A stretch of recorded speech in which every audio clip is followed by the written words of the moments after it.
Assalamualaikum warahmatullahi wabarakatuh. Waalaikumsalam. Alhamdulillahi haqqan hamdi.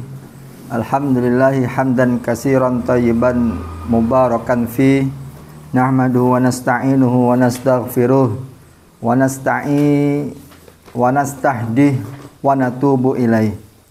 Wa la na'budu illa iyyahu wa la na'budu kau ilaih. Allahumma salli wa sallim wa barik ala sayyidina habibina wa syafi'ina wa Muhammadin wa ala alihi wa ala ashabihi wa zurriyyatihi wa man tabi'ahum bi ihsanin ila yaumiddin haza wa ba'dahu.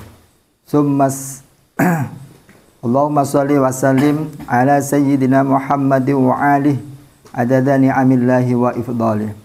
Rabbi a'udzubika min hamazati syayatin wa a'udzubika rabbi ayyahdurun. Allahumma amsayna ala fitratil Islam wa kalimatil ikhlas wa ala din nabiyyina Muhammadin sallallahu alaihi wasallam wa ala millati abina Ibrahim hanifan wa ma kana minal musyrikin. Alhamdulillah, bersyukur kita kepada Allah Subhanahu wa ta'ala yang telah melimpahkan banyak keberkahan kepada kita semua, yang telah melimpahkan lapis-lapis keberkahan kepada kita semua, baik itu nikmatnya, baik itu taufiknya dan hidayahnya, sehingga pada malam hari yang berbahagia ini kita dapat kembali bertemu dan berkumpul di rumahnya Bapak Harisman dalam rangka wattawasau bil haq wattawasau bis sabr, dalam rangka li'ila kalimatillah. Kita memohon kepada Allah Subhanahu wa ta'ala agar senantiasa diberikan ilmu yang bermanfaat, yang mana dengan ilmunya tersebut kelak dapat menjadi penolong kita di hadapan Allah Subhanahu wa ta'ala. Salawat dan salam semoga tercurahkan kepada junjungan kita Nabi besar Muhammad sallallahu alaihi wasallam beserta keluarga, sahabat dan orang-orang yang senantiasa istiqomah mengikuti sunnah-sunnah beliau hingga akhir hayat kita. Fatifillah rahimakumullah. Tentunya tidak henti-hentinya kita senantiasa bersyukur setelah nikmat iman, nikmat Islam dan nikmat ukhuwah. Itu juga nikmat yang paling besar yang kadangkala seringkali terlupakan dan terlenakan. Kita sering mencari teman, sering mencari apa istilahnya itu, kawan, tetapi kadangkala pertemanan ataupun hubungan persahabatan itu hanya berlandaskan karena kepentingan. Tetapi ketika kita landaskan itu karena Allah Subhanahu wa ta'ala, insya Allah itu akan langgeng, akan panjang sampai ke akhirat kelak. Bahkan ketika kita menghadapi hisabnya nanti, ketika kebetulan di antara kita, di antara saudara-saudara kita, di antara ikhwah kita, barangkali ada yang sudah mendahului hisabnya nanti dan sudah masuk ke dalam surganya Allah, insya Allah itu nanti juga akan bisa menjadi penolong kita, akan bisa menjadi penyelamat kita ketika kita masih banyak pertanyaan karena kekurangan ataupun banyaknya dosa-dosa, kesalahan-kesalahan yang kita lakukan. Karena memang hakikat dari pertemuan majelis ilmu, majelis taklim itu adalah salah satunya menurunkan maghfirahnya Allah Subhanahu wa ta'ala, menurunkan ampunannya Allah Subhanahu wa ta'ala. Sebagaimana kemarin kita sampaikan tentang keutamaan berjamaah, gitu kan. Salah satunya adalah menjadi asbab diampuni dan diterimanya amal-amal ibadah kita. Kalaupun toh kita tidak apa istilahnya itu, tidak khusyuk, tidak sungguh-sungguh, tetapi karena ada kebersamaan dan ada kerelaan kita untuk bersama-sama dalam berjamaah, itu insya Allah menjadi asbab turunnya ampunan dan rahmat dari Allah Subhanahu wa Ta'ala. Dan tentunya itu adalah sebuah nikmat yang sangat besar yang harus senantiasa kita syukuri agar nikmat-nikmat itu kelak dapat ditambah oleh Allah Subhanahu wa Ta'ala. Kemudian ada dua manfaat besar dari turunan dari aktivitas dakwah kita. Kemarin kita menyampaikan tentang urgensi dakwah itu adalah yang pertama Al-Quran sebagai mukjizat Nabi Muhammad. Kemudian dalam rangka memberikan pemahaman terhadap pemahaman yang benar. Kemudian memberikan bantahan terhadap anggapan sebagian umat Islam bahwa kewajiban dakwah itu adalah kewajiban orang-orang tertentu. Jadi memang kewajiban dakwahnya adalah kewajiban setiap seorang mukmin.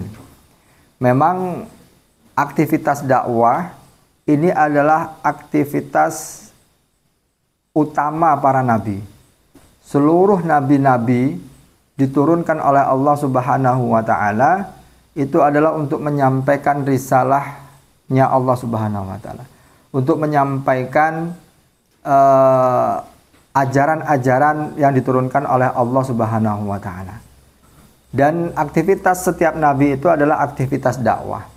Yang membedakan Nabi Muhammad dengan nabi-nabi yang lain, aktivitas Nabi Muhammad itu diperuntukkan untuk seluruh umatnya. Kalau nabi-nabi yang terdahulu itu hanya tugasnya nabi saja, gitu kan. Nabi Ibrahim berdakwah itu hanya untuk nabi saja, umatnya tidak dibebankan untuk dakwah, gitu kan. Kemudian Nabi Musa ditugaskan untuk berdakwah, tetapi beban tugas dakwah itu hanya untuk Nabi Musa dan tidak untuk umat-umatnya. Kebetulan Nabi Musa waktu itu minta teman, gitu kan, yaitu saudaranya Harun.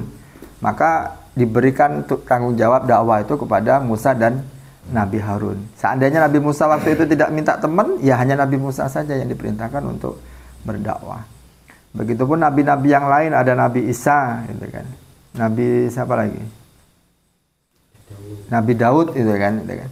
Itu hanya diberikan tugas tanggung jawab dakwah hanya kepada nabi dan umatnya, tidak dibebankan tugas dakwah. Karena itu adalah merupakan tugas nabi, tentunya nilai pahalanya itu sangat besar di sisi Allah Subhanahu wa Ta'ala. Seandainya itu bukan sebuah tugas yang besar, tentu tidaklah akan dibebankan oleh Allah Subhanahu wa Ta'ala. Karena tugas ini adalah tugas yang mulia dan mempunyai ganjaran ataupun pahala yang besar di sisi Allah Subhanahu wa Ta'ala, tentunya kita sangat bersyukur seandainya kita pun diberikan peluang untuk mendapatkan pahala ataupun ganjaran yang besar tersebut melalui aktivitas dakwah. Ibaratnya ketika ada sebuah misi yang besar, gitu kan.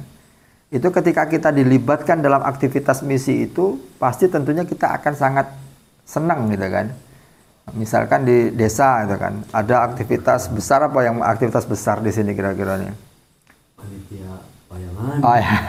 Nah, ketika kita dilibatkan di situ, pasti kita senang, gitu kan, bangga, gitu kan. Ini salah satu bagian. Gitu kan. Nah, apalagi di tingkat kecamatan. Wah, ketika di aktivitas kecamatan itu pun timbul rasa bangga juga. Wah, apalagi di tingkat kabupaten, apalagi di tingkat provinsi, negara, dan ini adalah tingkat langsung perintah dari Allah Subhanahu wa Ta'ala tentang aktivitas dakwah, menyampaikan amar ma'ruf nahi mungkar.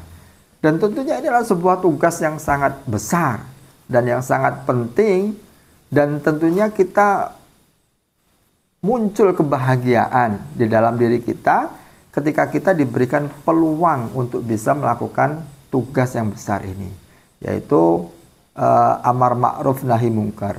Kuntum khaira ummatun ukhrijat linnas ta'muruna bil ma'ruf wa yanhauna 'anil munkar.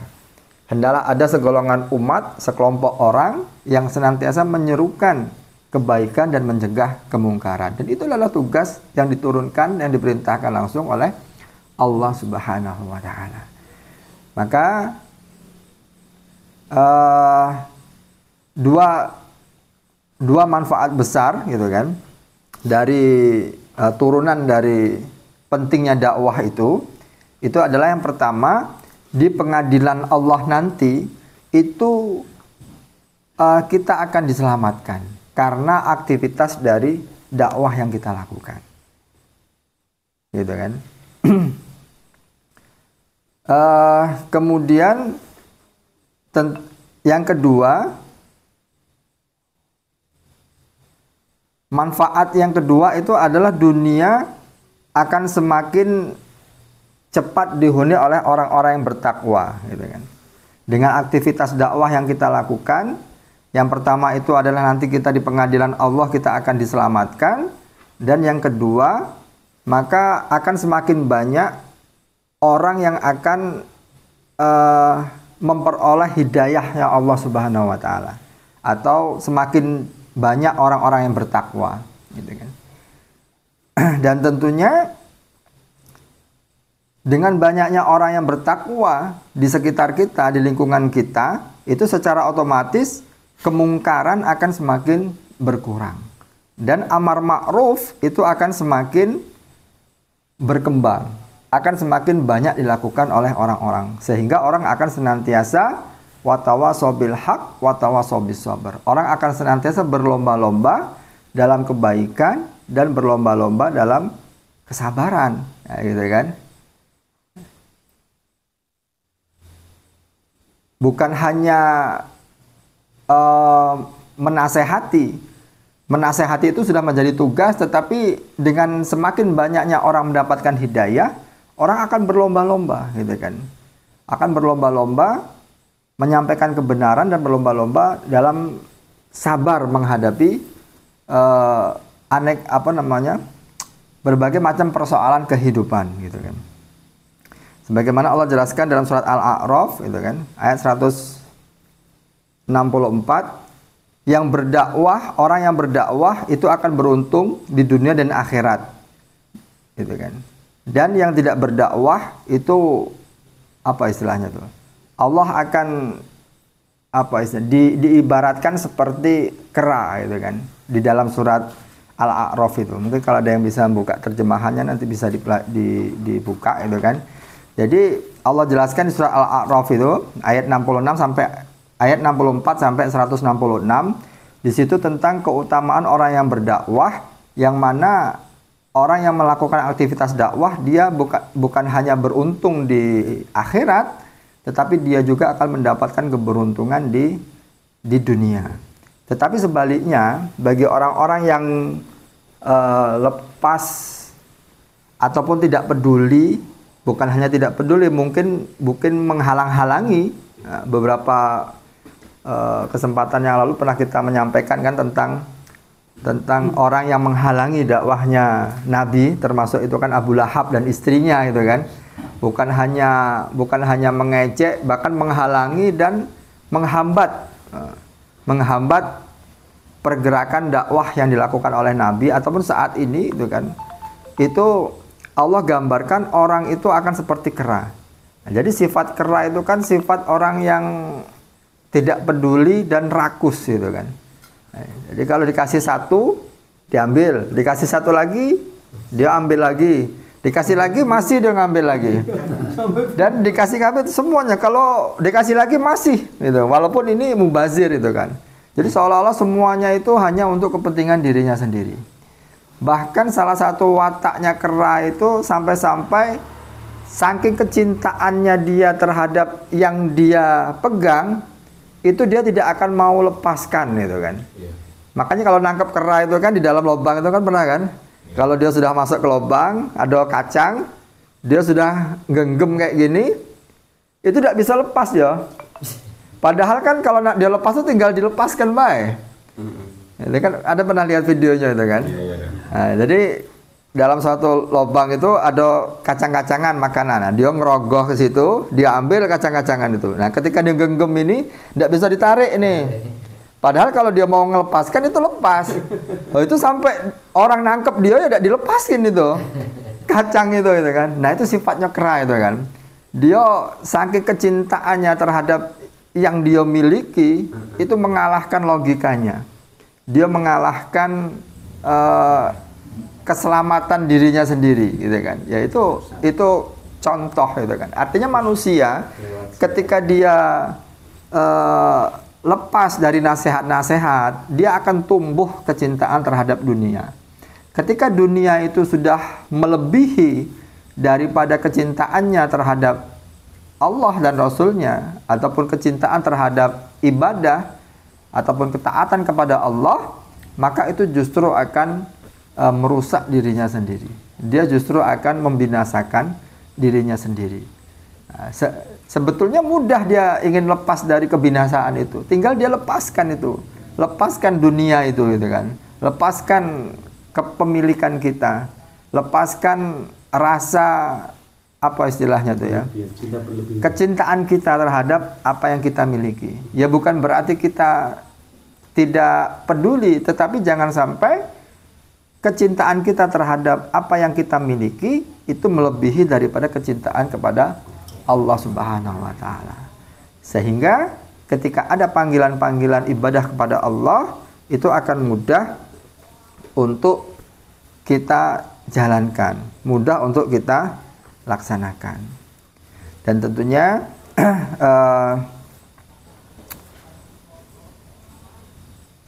satu lagi keutamaan dakwah itu adalah memudahkan kita untuk jalan menuju surganya Allah.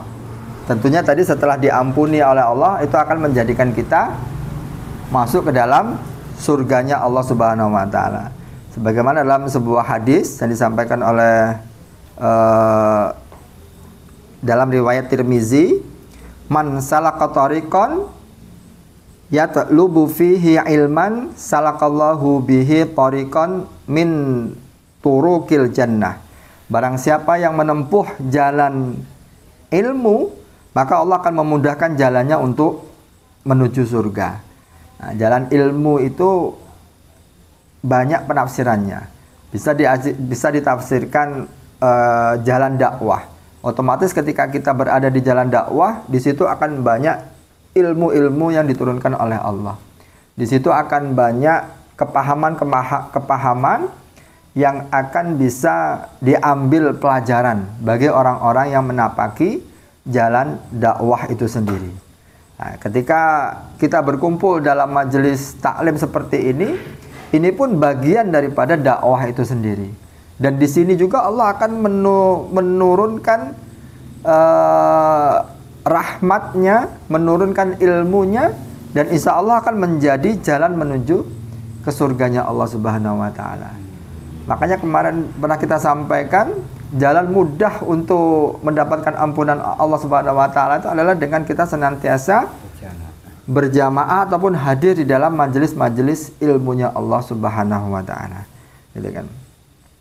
Kemudian selain kita diampuni, gitu kan, dan dimasukkan ke dalam surganya Allah, kita akan mendapatkan ketenangan, mendapatkan rahmat, dan dimuliakan oleh Allah di antara makhluk-makhluk mulia lainnya. Sebagaimana dalam hadis panjang, ya, sering kita sampaikan gitu kan. Cuma di sini akan sedikit kita kaji secara lebih mendalam gitu kan.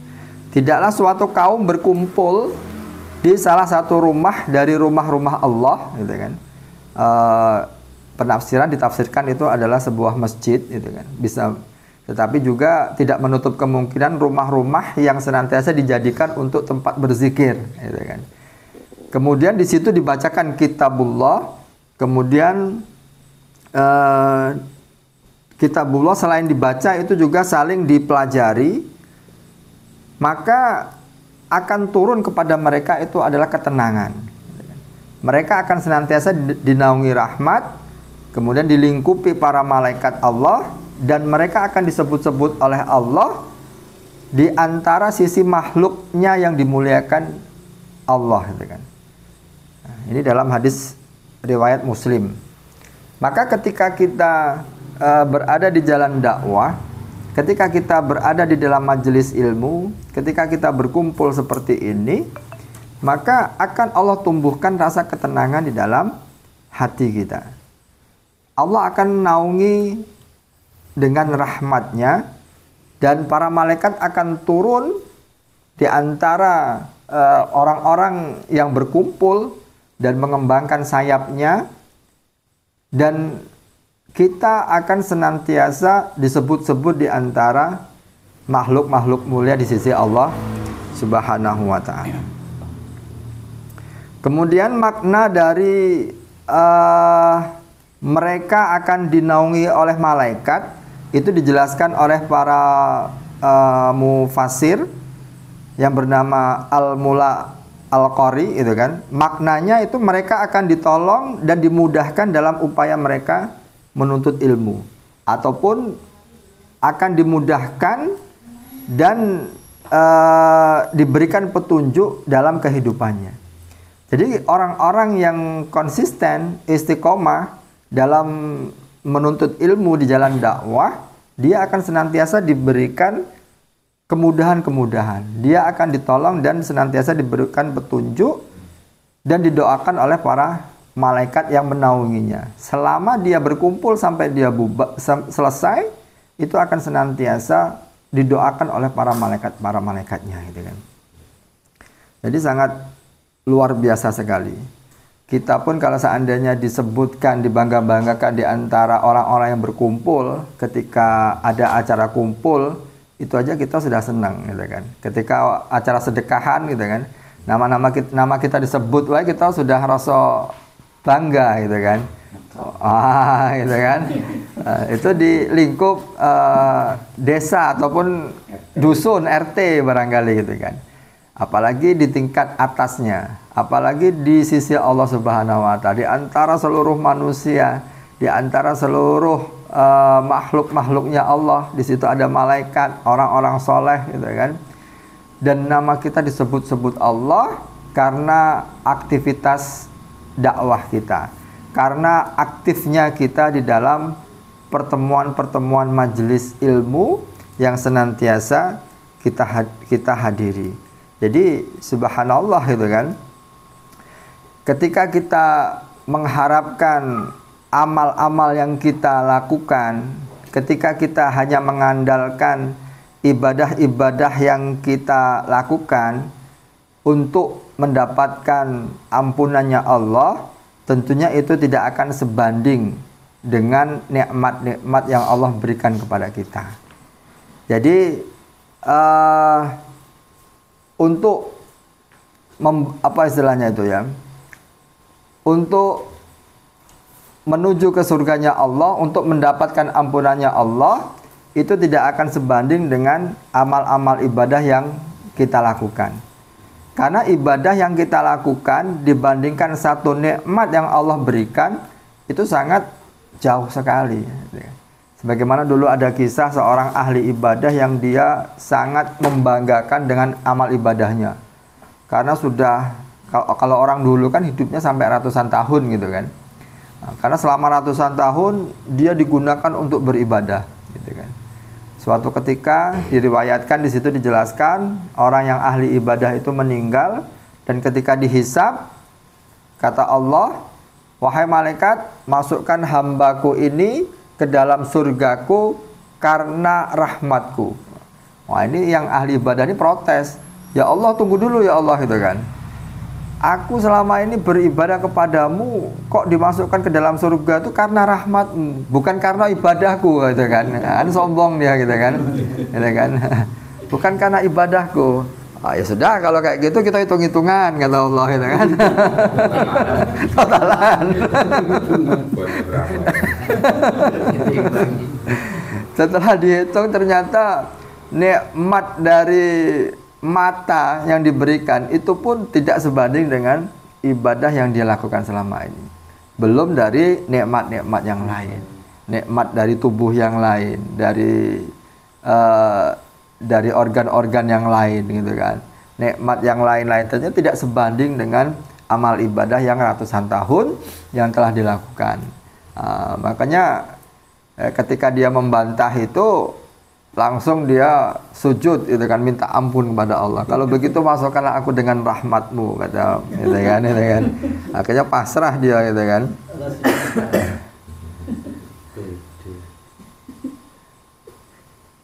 Ya itu tadi gitu kan. Karena memang rahmatnya Allah itu tidak akan sebanding dengan ibadah yang kita lakukan. Makanya kita senantiasa berdoa di banyak kesempatan gitu kan, agar tercurah-curah rahmat Allah itu kepada kita semua. Dan Allah akan curahkan rahmat itu kepada orang-orang yang mau mendekatkan diri kepada Allah.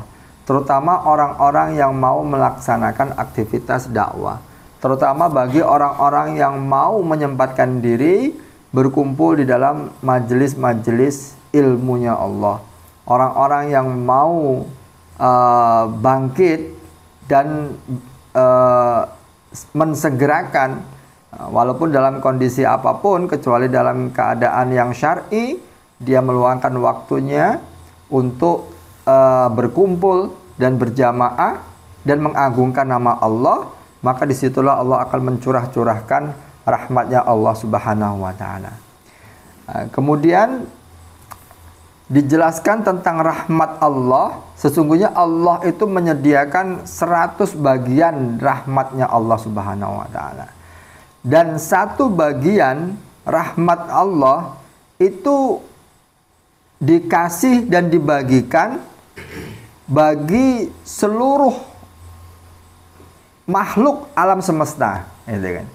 Jadi seluruh alam semesta dan seisi dunianya ini hanya satu bagian dari 100 bagian rahmatnya Allah Subhanahu wa ta'ala, gitu kan.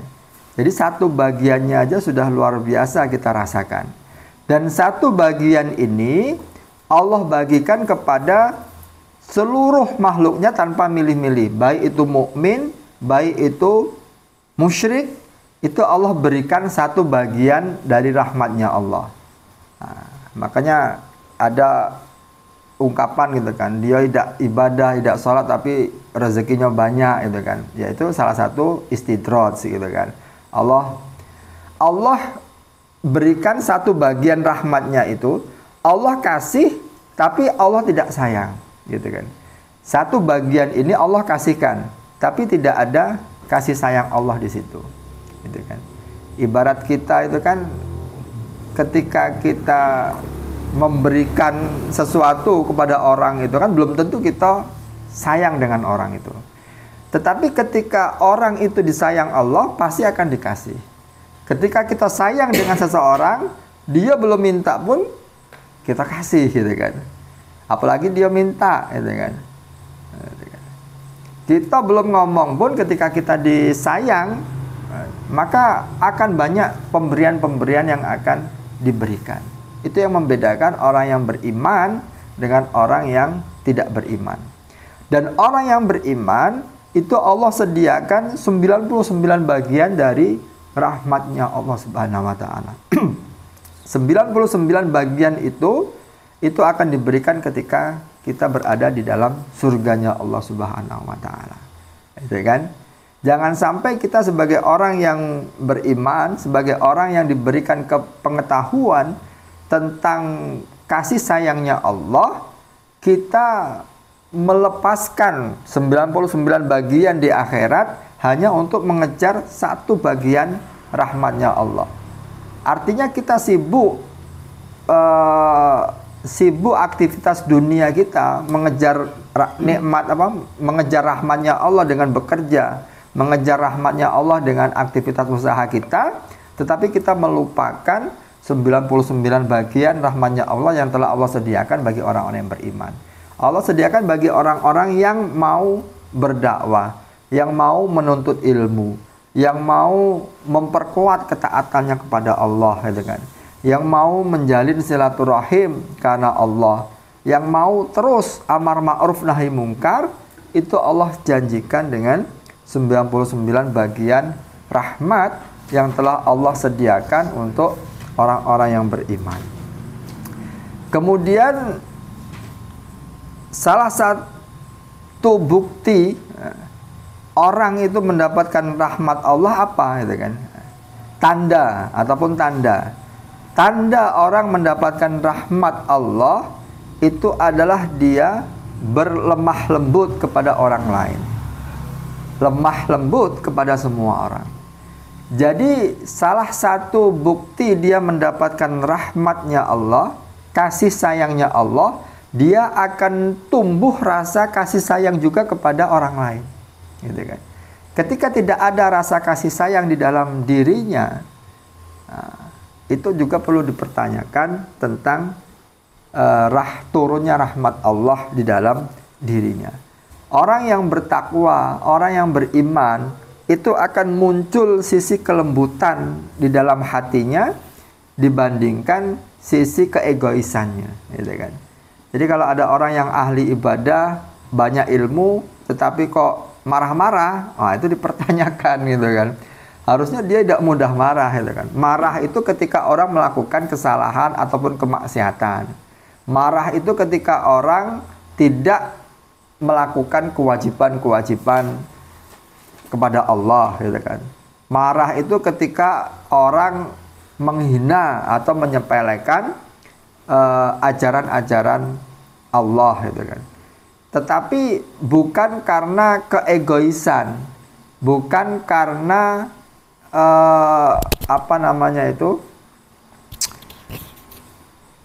keinginannya tidak terpenuhi, gitu kan.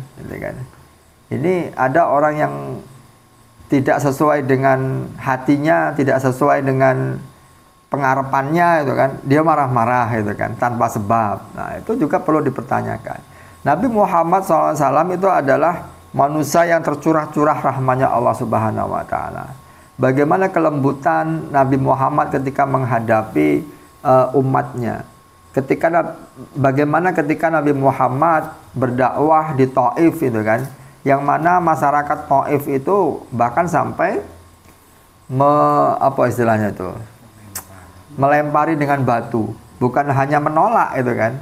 Kalau menolaknya masih mending, ya sengkolah, itu kan, ini mending, itu kan. Bukan hanya diejek, gitu kan, bukan hanya dihina, gitu kan, bukan hanya dihalangi, tetapi sampai dilempari batu. Tentunya bagi orang-orang yang tidak mempunyai rahmatnya Allah di dalam hatinya, itu akan muncul sifat amarah di dalam dirinya, gitu kan. Nah, kita pun kadang kalau mau berbuat baik dengan orang itu tidak mau kita jengkel, gitu kan, gitu kan. Ini sampai dilempari batu, gitu kan. Jadi tentunya tantangan dakwah yang kita hadapi itu belumlah sebesar tantangan dakwah yang dihadapi oleh Rasulullah dan orang-orang soleh, gitu kan. Jadi jangan sampai kita hanya karena diomongin, gitu kan. Jangan sampai kita hanya karena selisih komunikasi, gitu.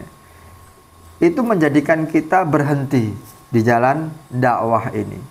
Hakikatnya kita berdakwah ini bukan karena si A si B, bukan karena seseorang, bukan karena ikut-ikutan. Tetapi kita berdakwah ini karena Allah Subhanahu Wa Taala. Walaupun toh mungkin kita di awal-awal gabung ini karena ikut-ikutan, tetapi dengan bertambahnya kepahaman kita, bertambahnya pengetahuan kita, kita harus senantiasa menguatkan niat kita, meluruskan niat kita, semata-mata tujuan kita hanya mengharap ridhonya Allah Subhanahu Wa Taala. Biarlah orang yang banyak orang mengomongi kita, biarlah banyak orang yang mungkin berselisih dengan kita, tetapi saya tidak akan berhenti di jalan dakwah ini. Biarlah orang keluar, gitu kan, berhenti, bahkan keluar, tetapi saya tetap akan berada di jalan dakwah ini, gitu kan. Nah, itu yang harusnya senantiasa muncul di dalam diri kita, muncul di dalam hati kita, dan itu salah satu bukti bahwa kita mendapatkan rahmatnya Allah Subhanahu Wa Taala. Dan orang yang paling banyak mendapatkan rahmat Allah tentunya dia akan semakin bermanfaat untuk alam semesta, gitu kan. Minimal untuk lingkungannya, gitu kan. Sebagaimana Allah jelaskan dalam surat Al-Anbiya 107, wa ma arsalnaka illa rahmatan lil alamin. Sesungguhnya tiadalah kami mengutus kamu, ini untuk Nabi Muhammad ini kan, melainkan untuk menjadi rahmat bagi semesta alam. Dan tentunya sebanyak-banyaknya rahmat yang Allah turunkan itu tentunya kepada Nabi Muhammad SAW. Dan Nabi Muhammad itu menjadi apa istilahnya tuh, kebermanfaatannya, rahmatnya itu untuk seluruh alam. Jadi seluruh alam semesta itu mendapatkan kemanfaatan dari adanya Nabi Muhammad SAW. Begitupun kita sebagai hambanya, sebagai umatnya, sebagai penerus estafet dakwahnya, ketika kita mendapatkan rahmat dari Allah, itu akan bertambah-tambah kebermanfaatan kita. Itu akan semakin bertambah, diperhitungkan keberadaan kita, minimal untuk lingkungan kita, lebih luas lagi untuk dusun kita, lebih luas lagi untuk daerah kita, untuk kecamatan, daerah, dan terus meningkat, gitu kan. Semakin dia bertambah-tambah rahmatnya, semakin dia bertambah-tambah kebermanfaatannya, dan akan semakin luas orang akan mendapatkan kebermanfaatan adanya keberadaan kita, gitu kan. Bukan justru sebaliknya, gitu kan. Ada dan tiadanya kita itu tidak ada apa-apanya, gitu kan. Atau minimal Enggak ada.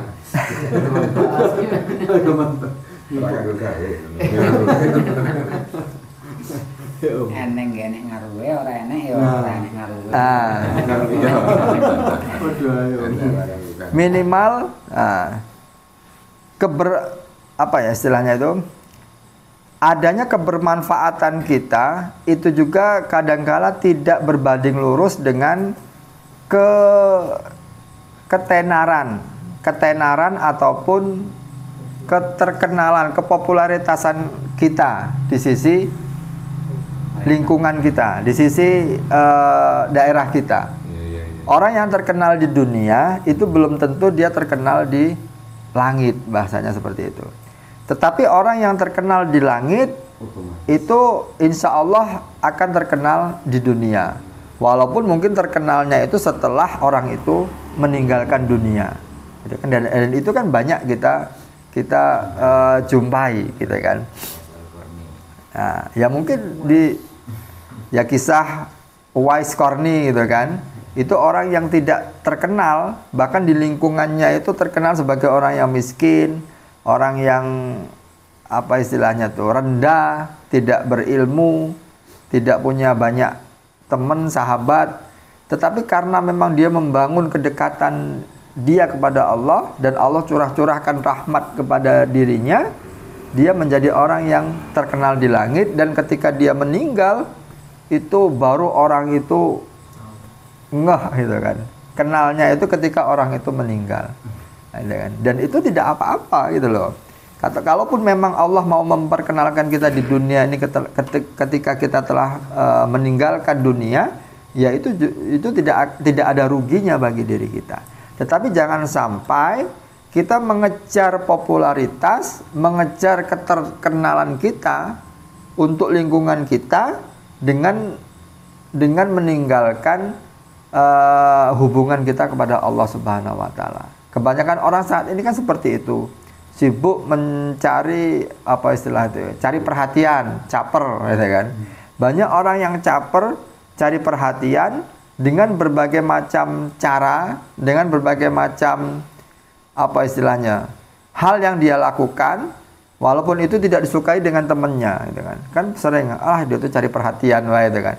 Contohnya orang cari perhatian tuh kalau orang lagi ngumpul-ngumpul dia sibuk, gitu kan. Kalau lagi dewean dia masa bodoh.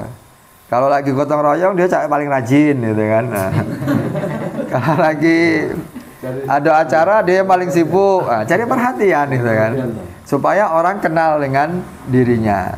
Nah, kepopuleran yang dia bangun ketika di dunia itu hanya kepopuleran yang sesaat. Tetapi ketika kita membangun kepopuleran kita di hadapan Allah, itu insya Allah akan selamanya. Bahkan sampai ke akhirat kelak. Gitu kan. Seringkali kita menjumpai orang-orang yang mungkin tidak kita kenal ataupun kita kenal, itu kita merasakan kedekatan hati gitu ya. Nah, itu salah satu bukti Allah tumbuhkan kecintaan. Walaupun kita tidak kenal, tetapi muncul rasa apa istilahnya itu kayak dekat gitu kan, kayak dekat gitu kan di dalam hati kita. Nah, itu salah satu bukti bahwa Allah itu menyebut-nyebut namanya. Menyebut nama-namanya bukan hanya di dunia. Ketika Allah telah menyebut-nyebut orang yang dia cintai, itu dia akan sampaikan kepada makhluknya yang mulia, para malaikat, dan malaikat akan turun ke bumi dan menyampaikan kepada orang-orang yang beriman, si fulan ini adalah orang yang dicintai oleh Allah. Dan secara tidak langsung di dalam hati orang-orang yang beriman itu akan mencintai orang yang dicintai oleh Allah Subhanahu wa taala. Maka ketika ada orang-orang yang soleh, yang memang dia solehnya atau ikhlas, maka walaupun kita tidak mengenal, tetapi ada kilasan hati kita itu rasa tenang, gitu kan, rasa rindu, gitu kan. Mungkin kemarin yang lagi rame bagaimana Habib Rizik, gitu kan. Walaupun Habib Rizik itu kita tidak pernah berjumpa, tidak pernah tahunya hanya di media sosial, tetapi ada getaran hati bagi orang-orang yang memang dia tulus, tidak ada kepentingan, itu insya Allah ada getaran, gitu kan. Dan itu mungkin salah satu bukti bahwa memang beliau itu dicintai oleh Allah Subhanahu wa taala, gitu kan. Pun bagaimana kisah al-akh saudara kita Pak Kades dulu, gitu kan, almarhum, Allahu yarham, moga-moga Allah meridhai beliau, merahmati beliau. Mungkin waktu dia hidup banyak yang tidak suka dengan dia, gitu kan. Banyak yang apa istilahnya itu, menyepelekannya, gitu kan, apa, menzolimi. Tetapi ketika ketiadaannya, ya banyak orang yang merindukannya, gitu kan. Banyak orang yang merasakan kebaikan-kebaikan yang telah dia lakukan. Tenang ya. Ya insya Allah itu juga salah satu bukti, gitu kan. Mudah-mudahan Allah turunkan rahmat dan cintanya kepada beliau, gitu kan. Walaupun dia tidak terkenal di dunia, tapi insya Allah dia terkenal di langit.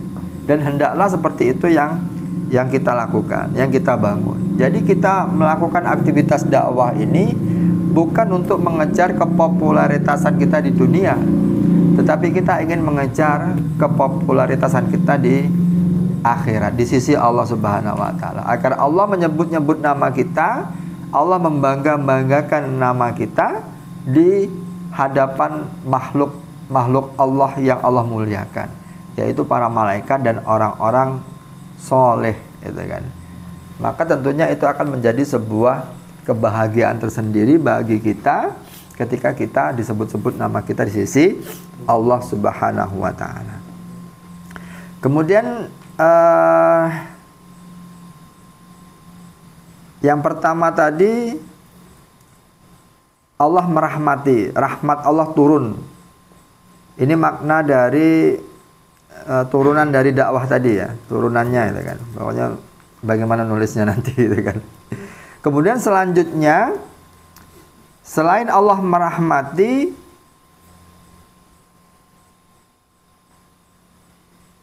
Allah akan senantiasa, malaikat akan mendoakan kepada mereka yang senantiasa aktif di dalam dakwah ataupun di dalam majelis-majelis ilmu. Wahafathumul malaikah, dan para malaikat menaungi sayap-sayapnya kepada mereka. Nah, jadi tentunya kita harus yakin, gitu kan, aktivitas kita, aktivitas dakwah kita, ini para malaikat menaungi dengan sayap-sayapnya. Bahkan dikisahkan sayapnya malaikat Jibril itu mempunyai sayap 600 buah itu kan. Ini tidak perlu dipertanyakan lah gimana ini kan. Cuman ini penafsiran para ulama itu kan. Bahwa malaikat Jibril mempunyai 600 buah dan satu sayapnya ketika itu dibentangkan, satu saja dibentangkan itu bisa menutupi alam semesta. Memulai dari ufuk timur sampai ufuk barat itu bisa tertutupi dengan satu sayapnya. Dan para malaikat itu sangat banyak sekali itu kan. Bagaimana dulu pernah saya sampaikan, ada sebuah tempat di langit ketujuh itu apa? Baitul Makmur. Baitul Makmur, dan setiap hari itu akan datang 70.000 malaikat yang beribadah di Baitul Makmur. Ketika dia sudah selesai, dia akan keluar dan tidak pernah kembali lagi. Dia akan menyebar di seluruh alam semesta. Dan itu setiap hari muncul terus. Jadi berapa juta itu kan? Berapa miliar mungkin malaikat-malaikat Allah yang berada di sisinya. Dan sebanyak itulah gitu kan, malaikat akan mendatangi orang-orang yang senantiasa berkumpul di dalam perkumpulannya itu disebut-sebut nama Allah. Di dalam pertemuan itu senantiasa dipelajari ilmu-ilmu Allah, dan di dalam aktivitas itu senantiasa amar ma'ruf nahi mungkar. Maka para malaikat akan senantiasa membentangkan sayapnya, maksudnya bisa juga berarti akan senantiasa mendoakan kebaikan, mendoakan apa yang menjadi kebutuhan, apa yang menjadi persoalan, itu akan senantiasa langsung dilaporkan oleh malaikat ke hadapan Allah Subhanahu wa ta'ala. Jadi ibaratnya itu doanya makbul, mustajabah, mustajab gitu kan. Apa mustajab ya? Nah, ini dijelaskan dalam sebuah hadis yang panjang dari Abu Hurairah. Dia berkata tentang malaikat yang datang gitu kan, datang dan melaporkan aktivitas orang-orang yang berdakwah ataupun berkumpul di dalam majelis ilmu. Disebutkan dari Abu Hurairah, dia berkata, Rasulullah SAW bersabda, sesungguhnya Allah Subhanahu wa ta'ala memiliki malaikat-malaikat yang berkelana di jalan-jalan untuk mencari ahli zikir. Nah, itu tadi kan saya sebutkan. Jadi malaikat itu menyebar, dia mencari mana wong-wong yang berzikir, mana wong-wong yang menuntut ilmu, mana orang-orang yang berjuang, mana orang yang berdakwah. Itu semuanya malaikat mencari. Kemudian jika mereka telah mendapatkan sekelompok orang yang berzikir kepada Allah, gitu kan, mereka duduk bersama dengan orang-orang yang berzikir, mereka saling mengajak, kemarilah kepada hajat kamu. Nah, maka para malaikat mengelilingi orang-orang yang berzikir dengan sayap mereka hingga ke langit. Kemudian Allah bertanya kepada mereka, sedangkan dia lebih mengetahui daripada mereka. Maksudnya Allah itu bertanya kepada malaikat, walaupun Allah itu mengetahui apa yang dilakukan oleh hambanya ketika kita berkumpul, tetapi Allah masih bertanya gitu kan, bukan sok tahu gitu kan, masih bertanya kepada malaikat itu gitu kan, wahai malaikat, apa yang kamu ketahui tentang mereka? Kemudian malaikat menjawab, mereka senantiasa mensucikanmu, gitu kan. Mereka mengucapkan zikir dengan tasbih dan tahmid. Mereka membesarkanmu dengan takbir. Mereka memujimu dengan alhamdulillah. Kemudian Allah bertanya lagi, apakah mereka melihatku? Kemudian malaikat menjawab, tidak, demi Allah, mereka tidak melihatmu. Kemudian Allah berkata, bagaimana kalau seandainya mereka melihatku? Kemudian malaikat menjawab, seandainya mereka melihatmu, tentulah ibadah mereka itu akan menjadi lebih kuat kepadamu, lebih mengagungkan kepadamu, lebih mensucikan kepadamu. Lalu Allah berkata, lalu apakah mereka meminta kepadaku? malaikat menjawab, iya, mereka meminta surga kepadamu. Nah, ini nanti bisa saya bacakan teksnya dulu ya. Kemudian Allah bertanya lagi, apakah mereka melihatnya? Nah, maksudnya kan orang-orang yang berkumpul itu berdoa untuk dimasukkan surga gitu kan. Kemudian Allah tuh bertanya, apakah mereka melihatnya? Maksudnya melihat surga. Malaikat menjawab, tidak, demi Allah, mereka belum melihatnya. Kemudian Allah berkata lagi, bagaimana kalau seandainya mereka melihatnya? Kemudian malaikat menjawab, seandainya mereka melihatnya, tentulah mereka akan menjadi lebih semangat dan lebih banyak meminta serta lebih besar keinginan untuk dimasukkan ke dalam surga. Kemudian Allah berkata, lalu apakah mereka minta perlindungan kepadaku? Kemudian malaikat menjawab, ya, mereka minta perlindungan dari neraka kepadamu. Kemudian Allah bertanya lagi, apakah mereka melihatnya? Maksudnya apakah orang beriman itu sudah melihat neraka? Kemudian malaikat menjawab, demi Allah, wahai Rabb, mereka tidak melihatnya. Kemudian Allah berkata, bagaimana kalau seandainya mereka melihatnya? Kemudian malaikat menjawab, seandainya mereka melihatnya, tentulah mereka akan jauh lebih lagi, apa istilahnya, permohonannya agar dijauhkan dari neraka, dan akan lebih jauh lebih besar lagi rasa takutnya kepada neraka, gitu kan. Nah, kita kan masih awang-awang kan, gitu kan. Minta dijauhkan dari neraka tapi kan masih awang-awang, jak mano, gitu kan. Kemudian Allah berkata lagi, aku mempersaksikan kamu bahwa aku telah mengampuni mereka. Nah, itu kan. Nah, jadi di hadapan para malaikat Allah mengatakan orang-orang yang berkumpul berzikir, gitu kan, di dalam majelis, di dalam jamaah, di dalam dakwah, itu Allah mengampuni dosa-dosa mereka, gitu kan.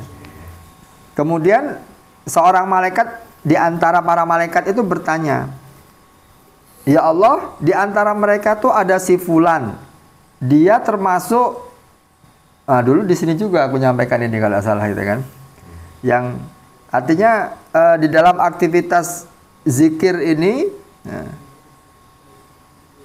ada si fulan, dia termasuk apa ya, yang tidak ikut berzikir. Maksudnya itu dia datang hanyalah karena satu keperluan. Jadi dia datang itu niatnya itu bukan nak mampir itu kan. Dia datang itu cuma mampir kok. Kebetulan kemarin tadi yang mampir ya.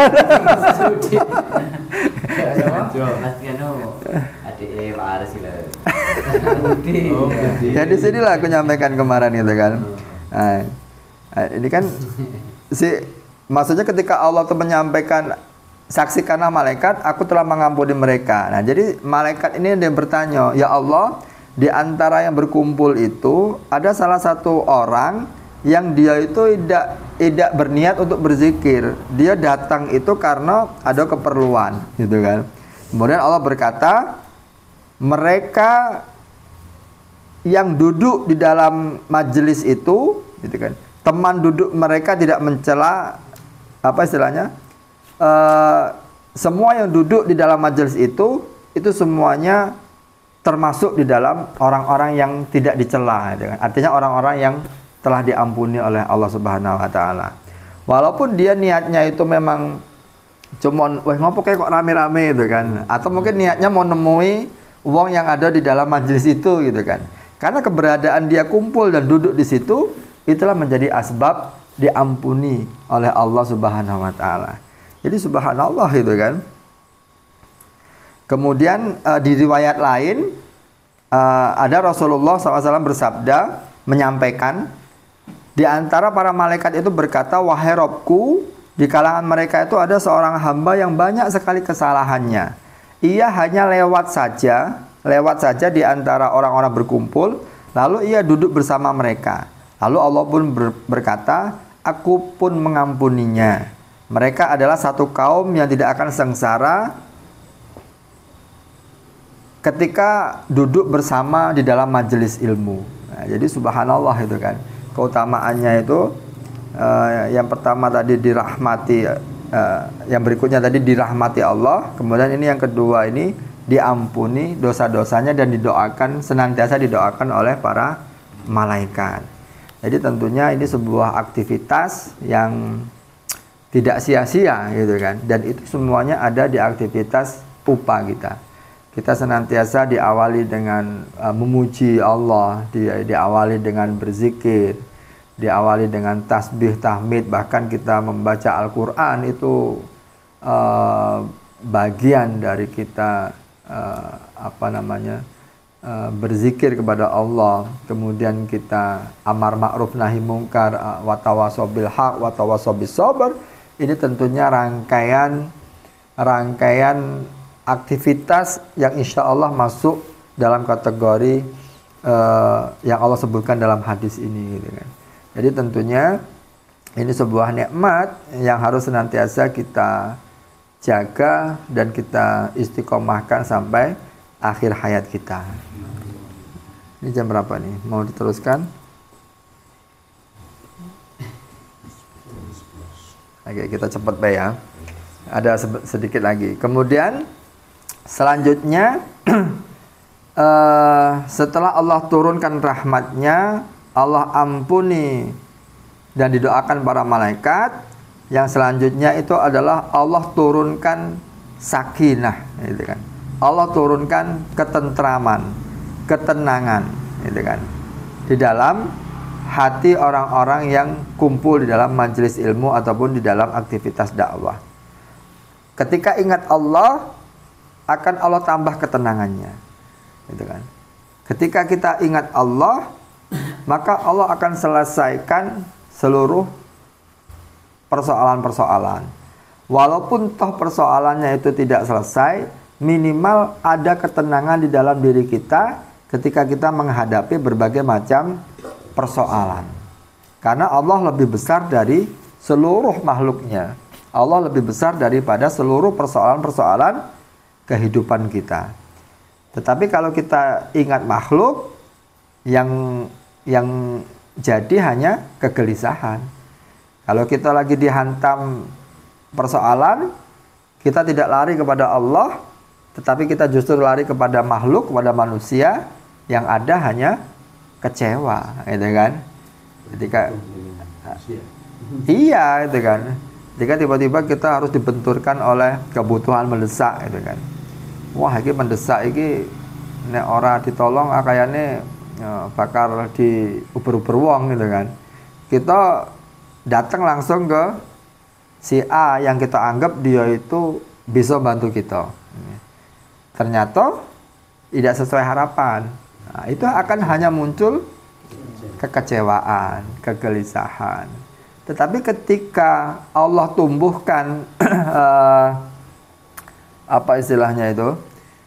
Ketika memang aktivitas kita itu berada di jalan dakwah, sehari-hari kita memang kita niatkan untuk ketaatan kita kepada Allah, maka Allah akan tumbuhkan ketenangan.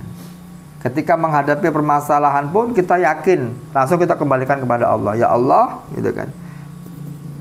Sesungguhnya Allah tidak akan menurunkan ujian kecuali sesuai dengan kesanggupan hambanya. Maka aku yakin pasti ini nanti akan ada jalan keluarnya. Entah nanti jalan keluarnya dari mana. Nah, disitulah kita apa istilahnya tuh ya, diuji kesabaran kita. Maka kemarin kita sampaikan tentang layah tahsib, gitu kan. Disitulah pertolongan Allah yang tidak disangka-sangka, yang senantiasa kita harapkan. Makanya sering sekali kalau saya pribadi seperti itu, kalau lagi bentok itu, ya Allah dari mana datangnya duit ini nanti, gitu kan. Jadi jangan pernah kita berpikir datangnya duit itu dari hasil usaha kita, gitu kan. Ketika kita berpikir dari hasil usaha kita, itu malah kita kecewanya. Waduh, tidak sesuai. Wah, itu kayaknya rame gitu. Tiba-tiba, aduh, gitu kan. Malah sesuai, gitu kan. Tapi seperti itu harus diloskan, gitu kan. Dihilangkan. Pokoknya, ya Allah dari mana seralah, gitu kan. Yang penting dijaga. Karena hati kita kan selalu, ya namanya, ya itu ujiannya, gitu kan. Gelisah itu naik turun tadi, gitu kan. Ya pora, gitu kan. Maka maka ujian itu akan terasa ya ketika kita dalam posisi memang kepepet gitu kan. Dan disitulah detik-detik pertolongan Allah insya Allah akan diturunkan. Dan terbukti seluruh kisah-kisah, seluruh pertolongan-pertolongan Allah itu datangnya ya di detik-detik terakhir. Bagaimana Allah menolong Nabi Ibrahim ketika menyembelih anaknya gitu kan. Dan Nabi Ibrahim itu tidak tahu bahwa itu bakal diganti dengan domba gitu kan. Dan ketika menyembelih itu pun dia menutup mata, pasrah gitu kan. Kalau seandainya dia melihat, itu kan salah satu bentuk tidak kerelaan gitu kan. Maka ketika dia pasrah itu, disitulah turunnya pertolongan Allah. Begitupun bagaimana Nabi Musa ketika dikejar-kejar Fir'aun, itu detik-detik terakhir ditolongnya gitu kan. Banyak itu kan kisah-kisah para nabi, para orang alim itu akan mendapatkan pertolongannya Allah ketika di detik-detik terakhir. Dan disitulah hakikatnya ujian dari keimanan kita. Kita pun akan seperti itu. Akan kita hadapi berbagai macam persoalan ujian yang itu akan menguji sejauh mana tingkat keyakinan kita terhadap pertolongan Allah Subhanahu wa taala. Ketika kita memang betul-betul yakin, ya bismillah apapun apa namanya ya, yang kita hadapi pasti ada jalan keluarnya. Entah, jangan pernah kita berpikir jalan keluarnya itu dari si A si B gitu kan. Dan justru di situ kita berpasrah, nanti Allah akan munculkan dari jalan yang tidak disangka-sangka. Gitu kan. Akan muncul ketenangan di dalam hati orang-orang yang beriman. Bagaimana kisah sahabat yang perang Badar, 300 orang melawan 1000 pasukan, 300 orang dengan perlengkapan seadanya gitu kan, menghadapi 1000 orang yang bersenjata lengkap dan berpakaian yang lengkap, siap tempur gitu kan. Tentunya tanpanya ada ketenangan, tanpa ada sakinah di dalam hati orang-orang mukmin pada waktu itu, ya pasti akan kocar-kacir, pasti akan lari meninggalkan pertempuran itu. Tetapi karena ada sakinah, Allah turunkan ketenangan di dalam hati orang-orang mukmin, bahkan Allah menangkan melawan 1000 orang pasukan yang bersenjata lengkap.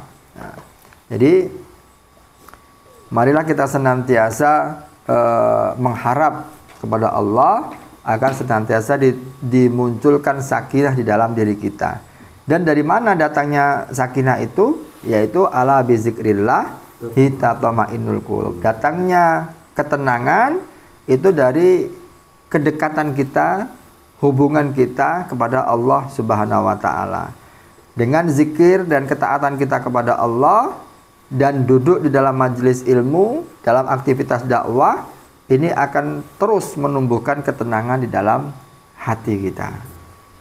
Kemudian yang keempat, kita akan dibangga-banggakan di antara makhluk mulia di sisinya, gitu kan. Ini menyikapi hadis tadi, gitu kan. Mungkin tadi sudah saya sampaikan, kita dibanggakan di antara sekelompok orang pun kita sudah bahagia apalagi ketika kita dibanggakan di seluruh makhluk bumi, di seluruh makhluk yang dimuliakan Allah di antara para malaikat. Itu tentunya akan menambah kecintaan kita kepada Allah Subhanahu wa taala. Kemudian ya sering saya sampaikan, tapi di sini lebih menguatkan lagi bahwa keberkahan itu hakikatnya adalah bertambah kebermanfaatannya. Kan sering saya sampaikan bahwa berkah itu adalah bertambah kebermanfaatannya. Dan berkah itu tidak akan kita dapatkan kecuali orang-orang yang beriman, orang-orang yang mukmin. Orang-orang yang mukmin itu adalah orang-orang yang meyakini, gitu kan, akan perintah-perintah Allah Subhanahu wa taala. Orang yang senantiasa mendekatkan diri kepada Allah Subhanahu wa taala. Sampai-sampai Rasulullah SAW menyampaikan, sungguh menakjubkan urusan orang mukmin, gitu kan. Semua yang dilakukan orang mukmin itu berkah, gitu kan. Ketika dia diberikan nikmat, dia akan senantiasa bersyukur. Nah, dan itu adalah sebuah kebaikan. Ketika orang mukmin itu ditimpa kesusahan, ditimpa dengan ujian, dia akan senantiasa bersabar, dan itu pun baik baginya, kata Rasulullah. Jadi aktivitas seorang mukmin ketika kita niatkan dalam rangka ketaatan, itu semuanya tidak ada ruginya. Baik senang, baik susah, gitu kan. Baik lapang, baik sempit, semuanya akan senantiasa disyukuri dan bersabar, gitu kan. Makanya syukur dan sabar saya sampaikan seperti mata uang yang tidak bisa dipisahkan. Maka ketika iman itu senantiasa dipupuk, dia akan memunculkan rasa syukur. Ketika iman itu senantiasa diperkuat, dia juga akan memunculkan sifat sabar. Nah, maka untuk lebih menghayati, merasakan lagi rasa syukur dan sabar, itu hendaklah kita meluangkan waktu untuk memperbanyak tafakkur, memperbanyak memikirkan nikmat-nikmat yang telah Allah berikan kepada kita. Artinya tafakur itu salah satu usaha ataupun yang diperintahkan untuk kita lakukan. Walaupun dia sifatnya sebentar, tapi insya Allah itu akan semakin menambah rasa, apa istilahnya itu ya, kekaguman, dan memperkuat ketaatan kita kepada Allah Subhanahu wa taala, gitu kan.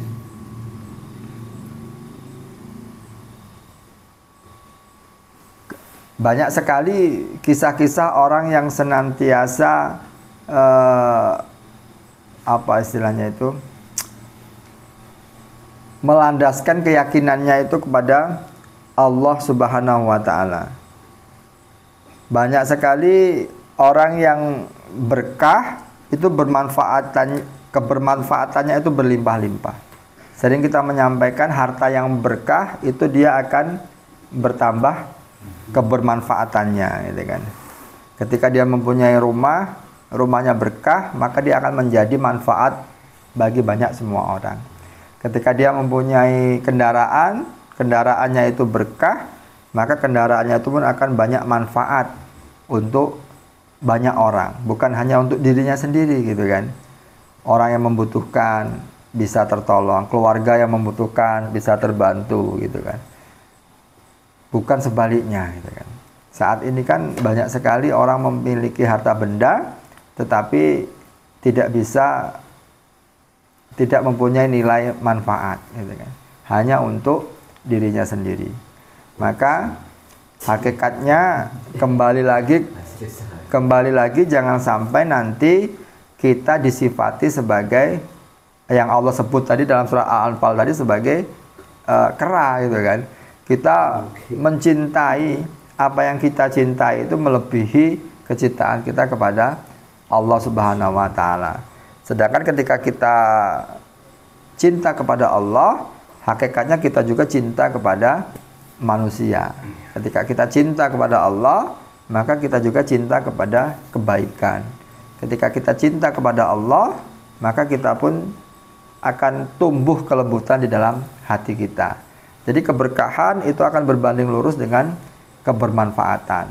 Sebanyak apapun harta yang kita miliki, ketika memang itu berkah, insya Allah akan menumbuhkan banyak kebermanfaatan, gitu kan.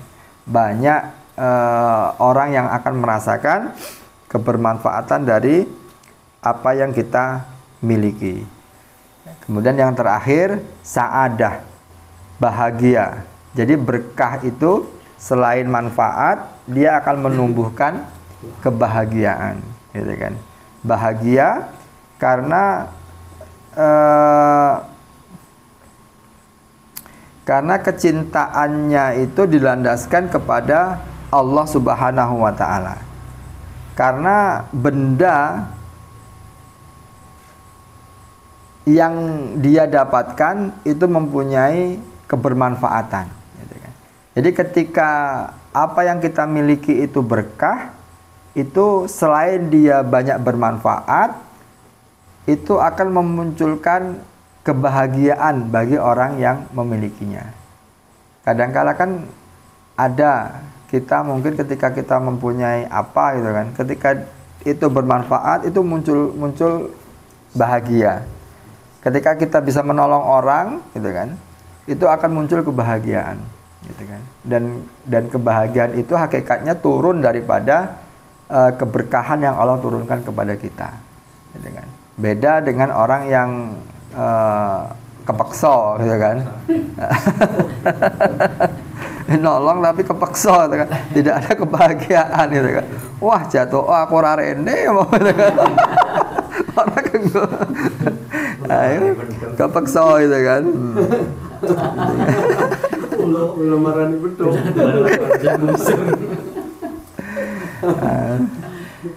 Nah, jadi itulah insya Allah, gitu kan.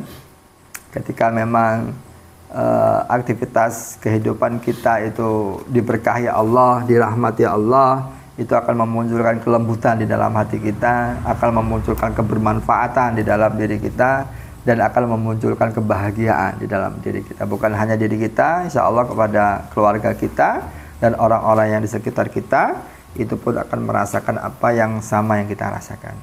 Wallahu a'lam bishawab. Hadanallahu wa iyyakum ajma'in bila fisabilil haq. Assalamualaikum warahmatullahi wabarakatuh. Waalaikumsalam.